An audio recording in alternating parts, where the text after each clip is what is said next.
The courier who had cheated death in the cemetery outside Good Springs cheated death once again, and the Mojave wasteland was forever changed. Mr. House's Securitron army took control of Hoover Dam and the Strip, pushing both the Legion and the exhausted NCR out of New Vegas. Mr. House continued to run New Vegas his way, a despotic vision of pre-war glory. The streets were orderly, efficient, cold. New Vegas continued to be the sole place in the wasteland where fortunes were won and lost in the blink of an eye. The courier, fair and kind-hearted to those in the wasteland, ensured that Mr. House would keep New Vegas stable and secure for future generations. Mr. House afforded him every luxury at his disposal in the Lucky 38, out of gratitude and a quiet sense of pride for his choice in lieutenants. Tabitha and Rhonda went east, through Caesar's land. Occasionally, tales of their exploits found their way back west, though few believed them. Eventually, the stories concerning the duo were collected and published, and proved to be quite popular with children. Invigorated by his travels with the courier, Raul once more took up his guns in memory of his lost Rafaela. Soon after, the Mojave was filled with tales of the ghost vaquero who hunts down those who prey on the weak. Mr. House showed little interest on the boomers, who eventually began venturing out to Nellis to meet and trade with travelers. Buried beneath tons of rubble, the Mojave chapter of the Brotherhood of Steel was no more. Those few who were outside the Hidden Valley bunker when it was destroyed settled into new lives, or headed west to find a new chapter to join. Though she'd seen the writing on the wall, the destruction of the Mojave Brotherhood came far more suddenly than Veronica had expected. The news devastated her. Despite her best efforts to leave her past behind, she found herself compelled to make one final journey to Hidden Valley. There, she paid her last respects to the only family she had ever known. Their leaders destroyed by the courier, the fiends scattered throughout the wasteland. Without the organization of Motor Runner, Cook, Violet, and driver Nephi, they were easy prey.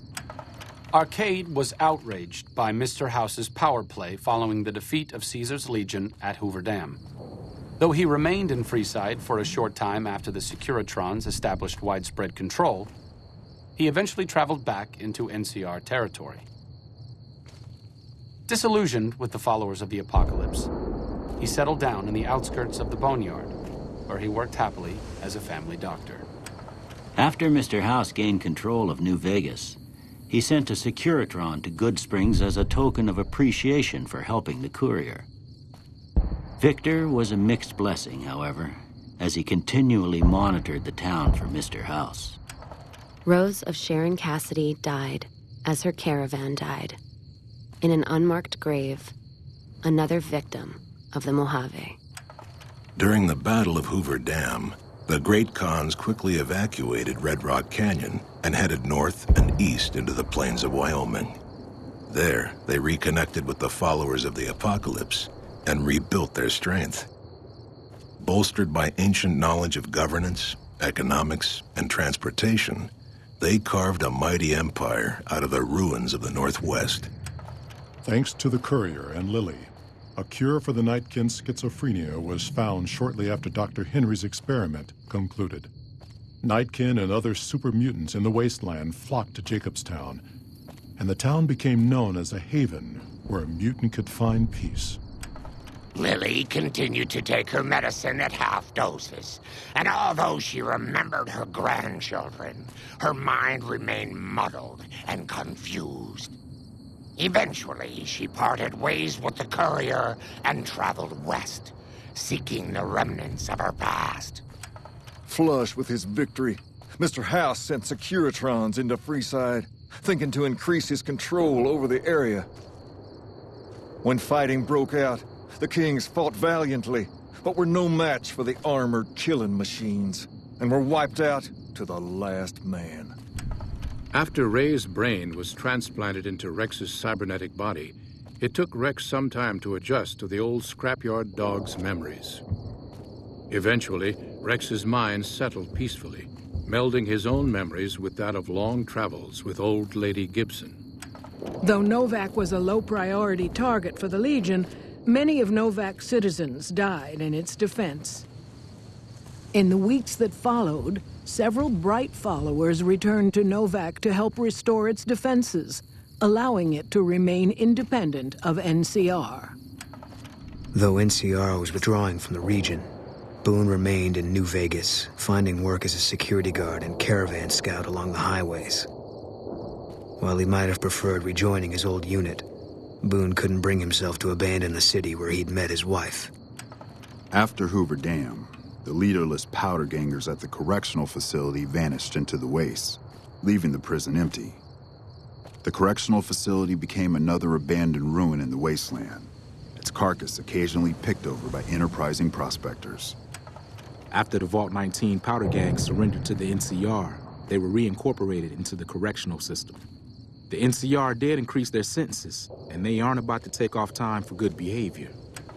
Prim Slim proves to be an able-minded, if not able-bodied, sheriff for Prim. And due to his slow speed, some crooks get away without a scratch. But Prim continues to prosper under his watchful, robotic eye.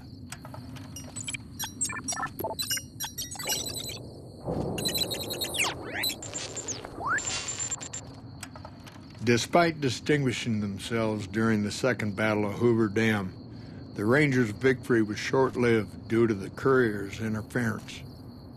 Chief Hanlon personally directed the evacuation of the Rangers to Mojave Outpost as they fell back into NCR territory.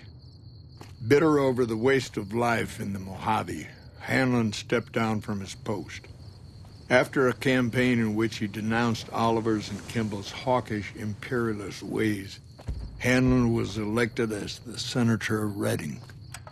After their bold arrival at Hoover Dam, the remnants disappeared as quickly as they came.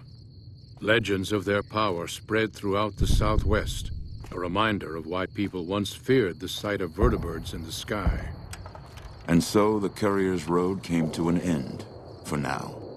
In the new world of the Mojave Wasteland, fighting continued, blood was spilled, and many lived and died just as they had in the old world.